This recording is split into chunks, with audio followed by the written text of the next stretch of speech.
I've been using the Dave app for daily budgeting and cash advances, but recently, it just wouldn't open or kept crashing. If you're having the same problem, here are 2 quick ways to fix it. First, check if the issue is even on your end. A lot of times, the Dave app stops working because the servers are temporarily down. To find out, open your browser and go to downdetector.com, then search for Dave app. If you see a sudden spike in reports, it's likely a system-wide issue.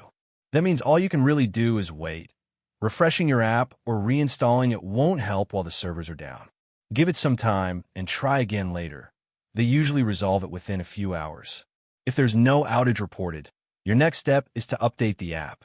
Open your App Store or Google Play Store, search Dave, and check for updates. If an update is available, install it right away. Outdated versions often stop syncing with banking systems or glitch during logins. After updating, close all background apps, reopen Dave, and it should be back to normal. And that's it. These 2 steps solve most of the issues people run into with the Dave app.